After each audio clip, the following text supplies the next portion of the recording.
Fala galera, sejam muito bem-vindos a mais um vídeo, muito prazer para quem não me conhece. Eu me chamo Fabrício Pessoa, sou professor de Matemática, Física, Química e Biologia e também estudante de Medicina da Universidade Federal do Vale do São Francisco. E o vídeo de hoje ele faz parte de uma série de vídeos que eu estou gravando. Na verdade, isso é um curso de técnicas de estudos e neurociência que eu estou gravando para os meus alunos do curso extensivo, dos cursos extensivos de Matemática e Física para o Enem do ano 2026. Então, se você quiser estudar comigo, é só falar no meu Instagram, que é o @profabriciopessoa, que as matrículas ainda estão abertas. Então, né, o vídeo de hoje, como vocês podem muito bem ver no título e também na thumbnail, né, a gente vai falar um pouco sobre a importância do exercício físico para a retenção dos estudos, para a retenção do que é estudado. Em poucas palavras, para o sucesso nos estudos. Então, eu já vou começar o vídeo aqui logo falando para vocês um estudo, um documento, na verdade, da Organização Mundial da Saúde, que fala sobre a importância do exercício físico e também apresenta ali alguns parâmetros, alguns dados que eles foram estudados ao longo de muito, muito tempo. E neste documento, que vai estar linkado aqui na descrição do vídeo, caso você queira se aprofundar um pouco mais no estudo desse assunto, que fala sobre o tempo necessário para um adulto, né, em termos de exercícios físicos. Então lá no documento diz, galera, que um adulto ele precisa de pelo menos, né, um intervalo ali de 150 a 300 minutos de exercício físico aeróbico de intensidade moderada. Isso 150 a 300. Isso pode mudar diminuindo um pouco caso o adulto ele faça uma atividade aeróbica de rigorosa intensidade. Aí essa quantidade baixa ali de 150 a 300 para 75 e 100 minutos. Aí lembrando, né? Essa atividade aeróbica de rigorosa intensidade, isso daí vai ser caso a pessoa ela faça uma modalidade de esporte, né, vários esportes durante o dia, que seja ali em alta performance, que não é o que vai acontecer porque nós somos pessoas normais. Né? Eu acredito que você que está aqui assistindo meu vídeo, você não seja atleta. Então, o seu caso ali vai ser ali em torno de 150 a 300 minutos. Lembrando também que, segundo a Organização Mundial da Saúde, vai ser adulto aqueles indivíduos, né, que têm mais de 19 anos. Então, a pessoa que tem ali a partir de 20 anos já é considerada uma adulta, uma pessoa adulta, que é, na verdade, a maior parte dos meus alunos, né? Lá, a Organização Mundial da Saúde também vai apresentar alguns dados para adolescentes, mas, assim, é uma coisa que não é muito certa, mas ele sabe que o exercício físico é importante também para esse adolescente, sobretudo no processo de crescimento e de amadurecimento, e para a criança realmente não existe ali uma quantidade mínima ou máxima de exercício físico que seja recomendada para o dia, tá? Na verdade, a criança, o recomendado é que ela brinque, né? Na verdade, a gente sabe que o brincar já é uma atividade física, a gente sabe muito bem disso, né? Mas o adulto realmente já tem ali uma coisa, uma quantidade que ela é mais aplicável de fato, que ela já foi mais estudada e hoje a gente já tem evidências científicas que comprovam ali o seu benefício, né? E você que é adolescente também a gente sabe muito bem que é importantíssimo, principalmente nessa fase, sim, que é uma das fases mais complexas na vida de uma pessoa. Eu também já fui adolescente, tá, gente? Parece que não, né? Eu só olhando para essa pessoa velha que tá falando com você aqui, mas eu também já fui adolescente e eu sei muito bem, assim, essa cascata de emoções que a gente tem, muitas vezes não temos nem noção de que estamos vivendo isso, mas estamos vivendo ali uma mudança muito crucial, muito pertinente nas nossas vidas. Então, o exercício físico ajuda, claro, não só nas questões relacionadas ao estudo, mas também nas questões relacionadas às emoções que a gente sente. Beleza? Então, né, o que você precisa fazer, gente, em termos de exercício físico, como eu já falei, não é essa atividade aeróbica que seja rigorosa, né, de alta intensidade. Eu falo isso muito com os meus estudantes, quando eu converso com eles sobre a importância dele criar o hábito de fazer um exercício físico durante o dia. Que assim, gente, você não precisa fazer uma coisa que todo mundo está fazendo, porque quando a gente fala sobre exercício físico, todo mundo já imagina o quê? Que eu vou precisar ir para academia ou precisar fazer musculação. E não, gente, não só existe musculação como atividade física, não, tá? Na verdade, a musculação, na minha concepção, é um dos esportes mais difíceis de você começar. Porque assim, embora ele seja um exercício um pouco mais que você faz sozinho, ele é individual, mas assim, requer uma questão, uma carga, como é que eu vou dizer isso, gente? Mas assim, requer uma relação, né, interpessoal muito grande, né? Porque você está em um meio e é um meio que, convenhamos, no começo a gente sempre vai achar que é um meio muito competitivo e que não é lá um meio que abraça muito você, é um ambiente meio hostil. Depois, né, quando você vai se desenvolvendo dentro da academia, você vê que na verdade não tem isso, tá, gente? Ninguém tá ali julgando ninguém. Na verdade, a maioria das pessoas não está ali para julgar ninguém. E na verdade, elas estão ali só para fazer o treino delas. Mas no começo, realmente, a gente sabe que tem essa carga é, muito grande, né? Essa coisa de você ter que entrar em contato, de certa forma, com várias pessoas que vivem ali um estilo de vida totalmente diferente do seu. Até porque, quando você começa a academia, você, na verdade, é uma pessoa extremamente sedentária e você não vê muito sentido em fazer aquilo. Você não tem uma motivação para fazer aquilo. Isso é totalmente natural. Mas é o que eu digo para os meus estudantes, que a academia não só existe academia, não só existe musculação. Você tem, na verdade, que fazer o que a própria Organização Mundial da Saúde ela diz em todos os seus documentos, inclusive esse que eu estou linkando aqui na descrição do vídeo, é que você tem que fazer o que você gosta. Você tem que movimentar o corpo. Movimentar seu corpo é que é o importante. O que você tem que fazer é fazer com que o seu coração ele bata, né, muito mais forte do que ele bateria ali estando em um estado de repouso. Novamente, você não vai precisar fazer de altíssima intensidade, de alto rendimento. Botar ali o corpo para se movimentar um ponto e você vomitar. Não é isso que a gente está falando. Você precisa movimentar o corpo, fazer com que ele bata, com que ele trabalhe de maneira que saia ali do seu estado de repouso, do seu estado natural, que é o que você vai passar ali basicamente o dia inteiro.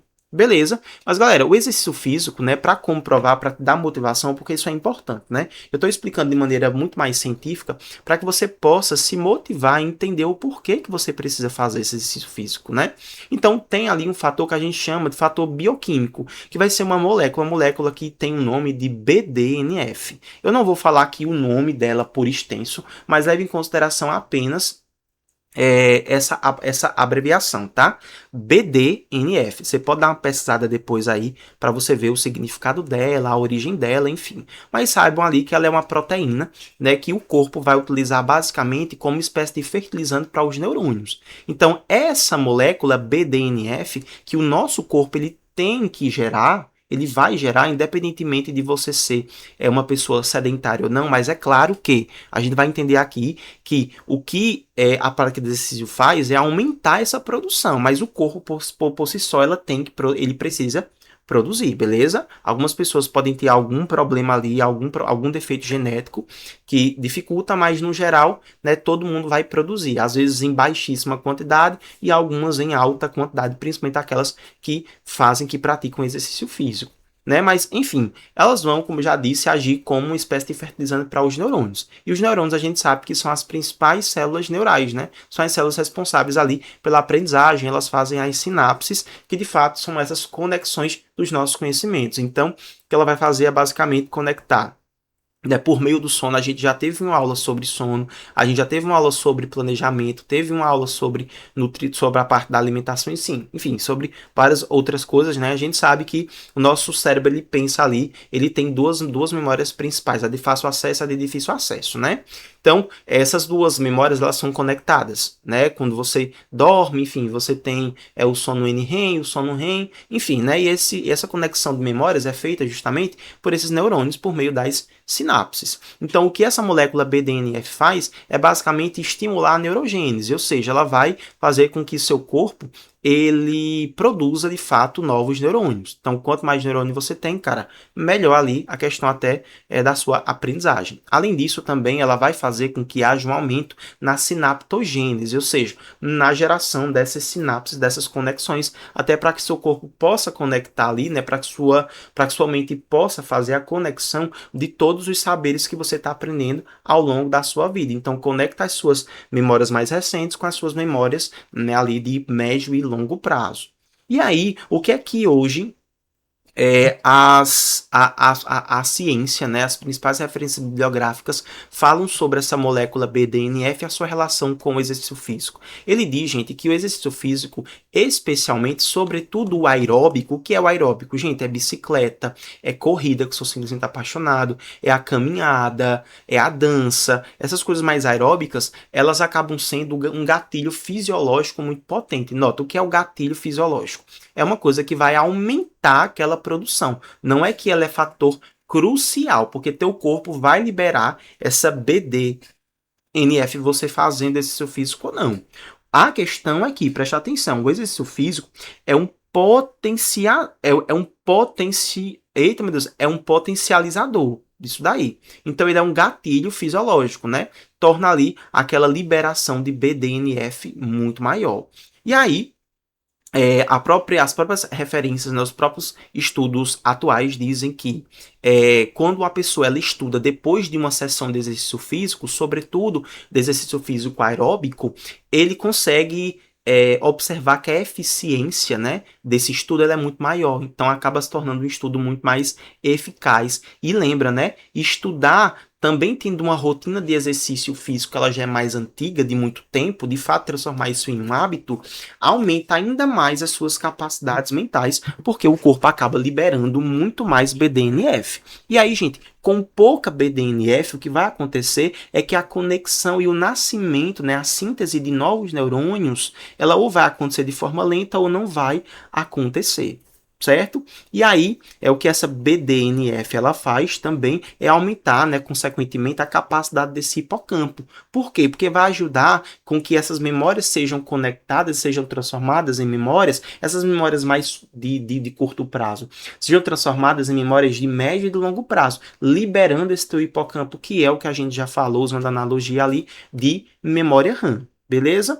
E aí, né, a gente sabe muito bem que esse hipocampo ele acaba diminuindo a cada ano, né, por conta tanto da velhice, da própria idade, né, a senilidade faz com que o hipocampo diminua e o estresse também, porque, gente, o cortisol, quando ele é muito alto, ele acaba corroendo o hipocampo. Então, esse hipocampo que a tua memória RAM, ela vai diminuindo ali ao longo do tempo. E, claro, alguns fatores, como eu já falei, o estresse, a ansiedade, pode fazer com que esse hipocampo ele diminua. O que o exercício físico faz, gente, segundo os estudos, é frear isso. Por quê? Porque o exercício físico ele pode aumentar em até 2% o tamanho e a capacidade desse hipocampo. Esses 2% é por ano, tá? Lembrando que isso é limitado, né? Até porque vai chegar um certo momento da sua vida que você vai ter essa taxa de perda é muito maior do que essa taxa de ganho. Que é aquilo ali, né? Quando a gente fala que a pessoa está caducando, né? Vai ficando mais velha, acaba não conseguindo lembrar tanto daquelas coisas, justamente porque o hipocampo, que é essa memória que é mais acessível, ela acaba sendo perdida porque o próprio hipocampo está sendo corroído, né? Está sendo perdido, tendo essa perda de capacidade. Então, por isso que o exercício físico é muito importante para as pessoas mais idosas, né? Porque você acaba freando isso, né? Inclusive, existem até estudos que ainda, claro, não é comprovação científica nem nada, tá, gente? Mas existem estudos que falam muito sobre a relação da importância do exercício físico para frear ali os efeitos de doenças neurodegenerativas, como, por exemplo,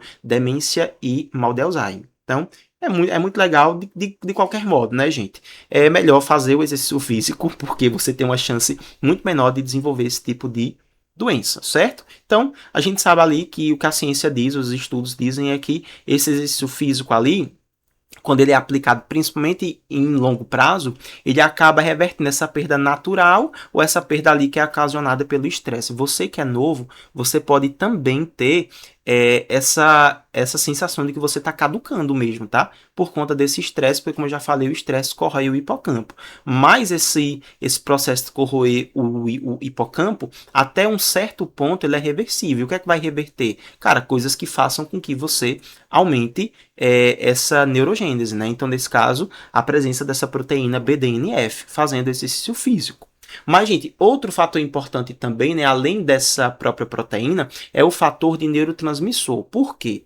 Porque o exercício físico em si, ele ajuda na aprendizagem de maneira direta, porque quando você se exercita, o seu próprio corpo, ele libera neurotransmissores muito importantes, como, por exemplo, dopamina, noradrenalina e serotonina, tá? Inclusive, pode perceber aí que se você faz uso de algum tipo de antidepressivo, pode olhar. Com certeza você vai estar fazendo ali do inibidor de recaptação de serotonina e noradrenalina, ou seja, você toma medicação para que o seu corpo ele deixe a noradrenalina e deixe a dopamina e a serotonina mais disponíveis no teu corpo. Porque ó, a dopamina é o famoso hormônio conhecido como o hormônio da motivação. Então ele melhora a motivação e o interesse.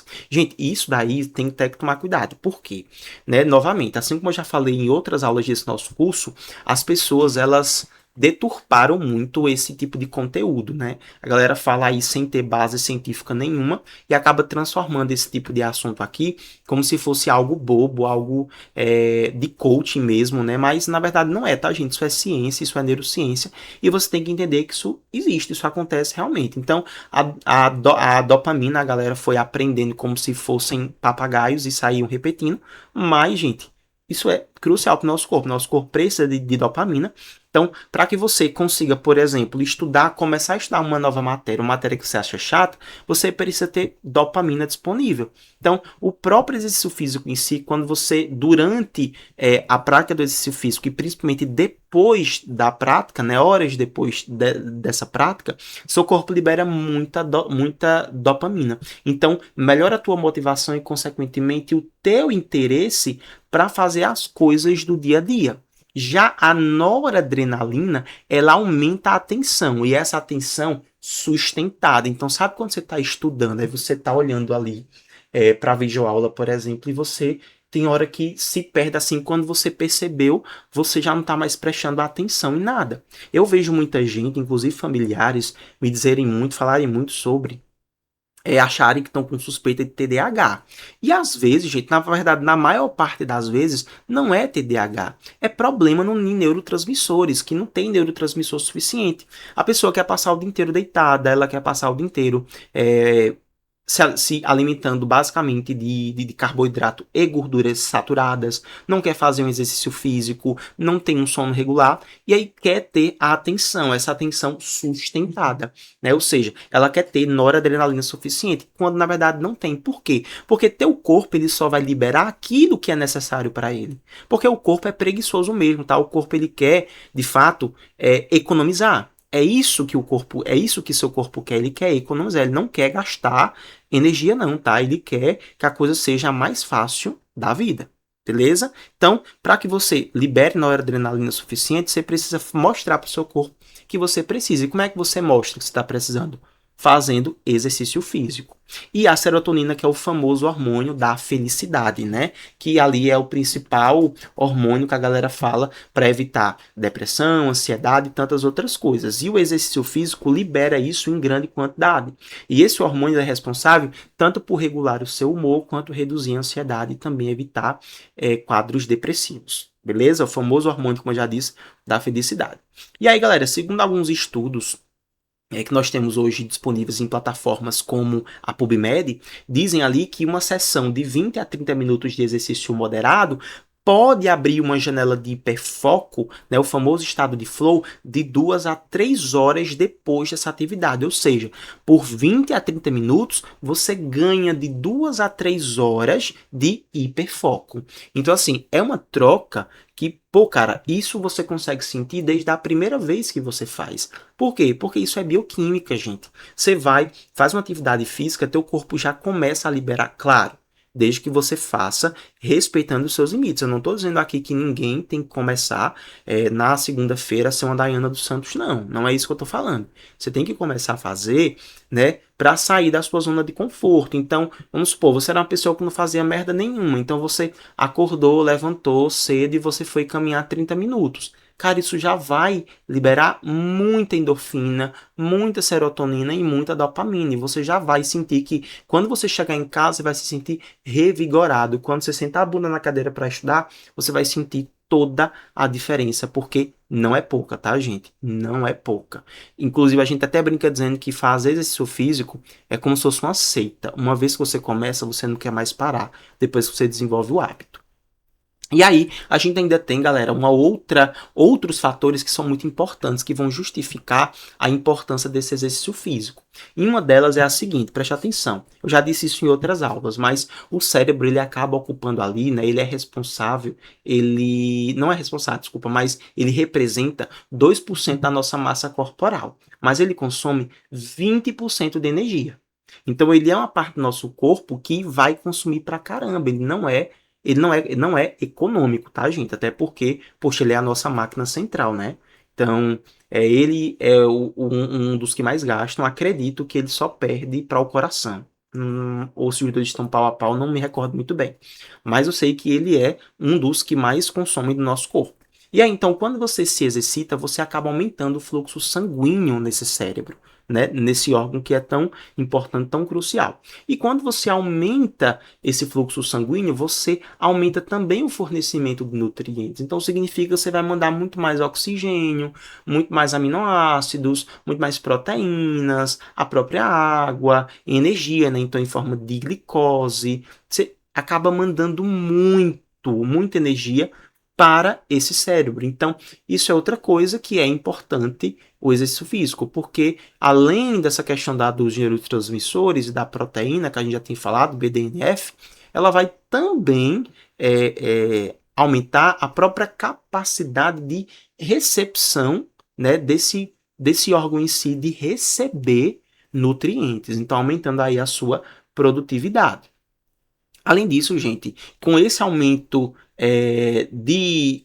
de fluxo sanguíneo, né, isso faz com que o corpo ele acabe conseguindo remover essas toxinas que foram acumuladas no processo de estudo, no processo de estresse do dia a dia, de forma muito mais rápida. Fato importante também, galera, é que as duas modalidades, tanto a aeróbica tanto os exercícios aeróbicos quanto os exercícios de musculação são boas, mas a modalidade aeróbica é hoje a mais estudada, até porque todo mundo consegue fazer até em casa uma dança, você botar uma merda de um vídeo no YouTube, cara, eu falar ao meu aluno, aos meus estudantes, você não precisa sair de casa para fazer um exercício físico, cara. Dentro do teu quarto, tu pode pegar teu celular e botar ali uma sessão de exercício físico em casa, claro, desde que você não tenha nenhum problema de saúde direto que te proíba de fazer isso, mas você consegue fazer isso em casa, você não precisa de academia, você não precisa nem sair do seu cativeiro. No seu cativeiro mesmo você pode fazer isso, certo? E aí, gente, as duas são boas, como eu já falei, né? Mas a aeróbica é a que possui ali a maior quantidade de estudos e, né, acaba tendo ali uma maior relação com a melhora nos estudos, beleza? Mas é isso, espero que vocês tenham gostado, espero que vocês consigam absorver alguma coisa dessa aula, tenham feito as anotações,